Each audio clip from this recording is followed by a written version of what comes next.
Yeah, I know for a fact that they will never have a team around Jaden Daniels with as little talent as this one in this iteration because of the money they have and the picks that they have and the front office acumen that Adam Peters and Lance Newmark have. I know that. What I don't know is, will they be able to recreate the brotherhood, the chemistry, the uniqueness of the locker room, which is arguably as, or maybe just a little less significant and important than the talent. That's going to be the challenge, clearly, this offseason. The show's brought to you by the law firm Kondori and Murad.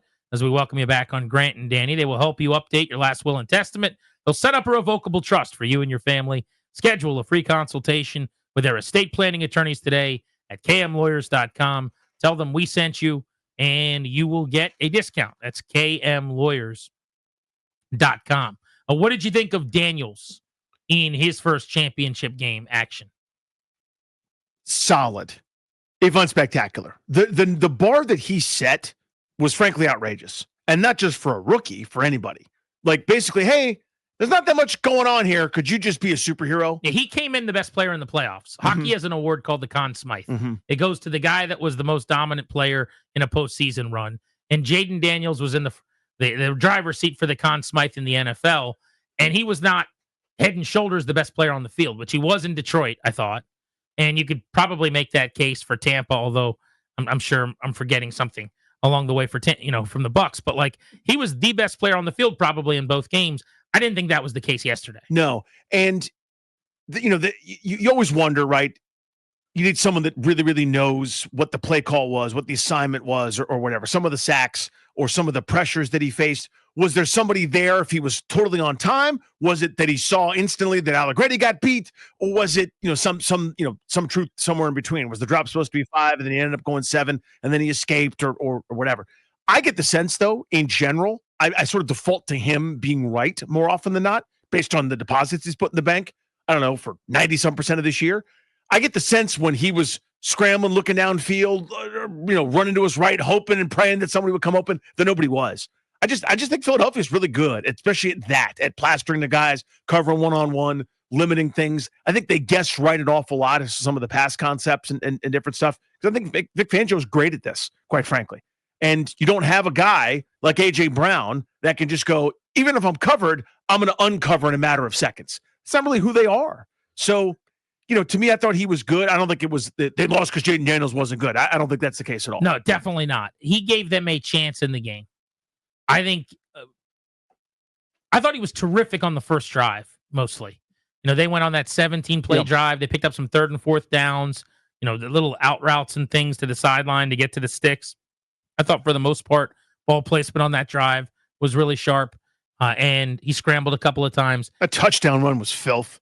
Well, that was much later. I'm just talking about the first drive. Yeah, sure. But I thought he was really good. I hated that they kicked the field goal when they did. Hated is strong, but they'd gone for 2 4th downs. They had a 4th and 3 and chip shot field goal range.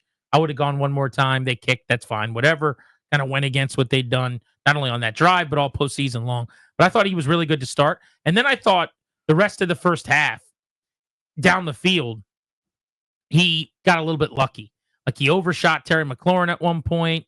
Him and McLaurin weren't on the same page a couple times. But overall, I would just say he was solid.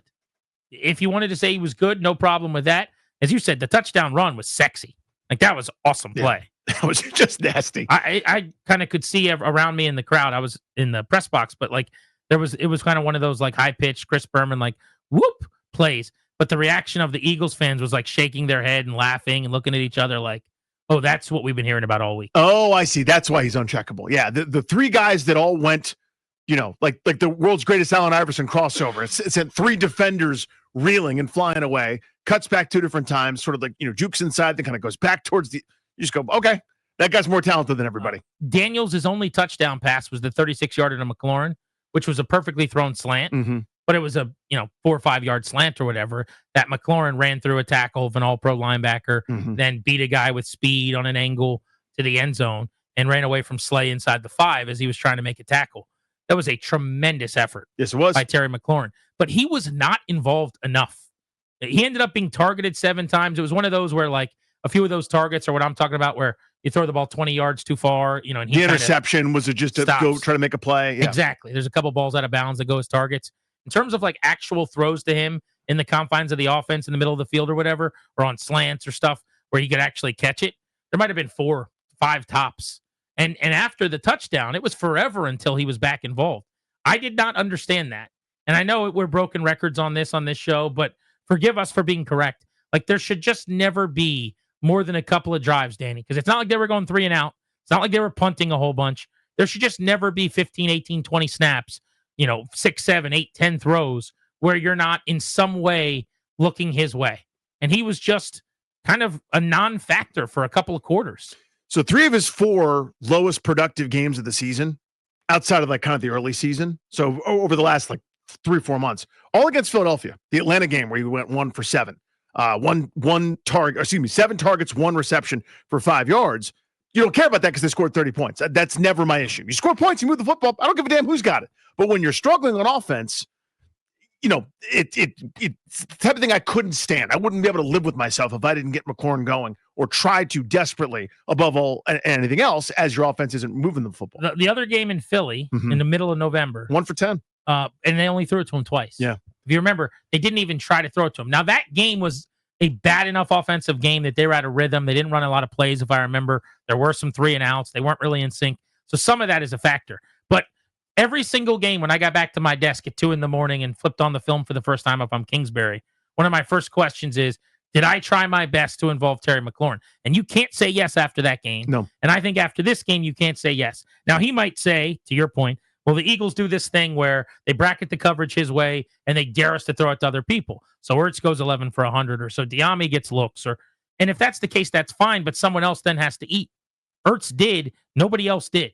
Yeah, and if I'm Philadelphia, I'll go, yep, let me sign up for that every time. Exactly. There's nothing dynamic there. It's also easy to take him out of the game if I'm lining him up in the same spot, not putting him in motion, and not getting him in stacks, which has kind of always been one of the knocks with this offense anyway. But, Diami Brown, 3 for 42, had a 24-yard catch, but of course did fumble in the game.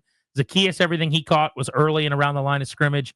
Like, someone else then has to be open. If you're telling me they're making such a concerted effort against McLaurin, fine, but then you've got to feed the ball elsewhere. Yeah, there's, and I think Mitchell is outstanding for them. I think he's a great matchup for Terry McLaurin for whatever reason. I don't know what physical attributes or mental capacity he has, but he does a really good job when he covers McLaurin one-on-one. In Landover, Terry beat him a bunch. I want to say it was only like a 5 or 6 catch game for 70 yards and a touchdown. The one long touchdown, 5 for 60 and a tutty. Yeah, but that was the only time they've really thrown to him against the Eagles, and he kind of gave Mitchell all he could handle. I almost think that it's operator error a little bit, but I guess we'll never know, to quote ancient philosopher Kanye West. Indeed. Yeah, to me, I think it's a combination of a lot of things. I think, again, I give a lot of credit to Vic Fangio, Philly's defense. That's really good. They've turned in good work all year. It's not just they only play well against Washington. They played well against damn near everybody. They ranked number 1. Yeah, over the course of the year. I also do think there is something to the idea, though, that there's not enough of the humility is not the right word because it sounds like I'm being very critical of Kingsbury, but we can't just do what we do because that's been good enough to get us the NFC title game. We're dancing with the one that brought us. We're playing our way.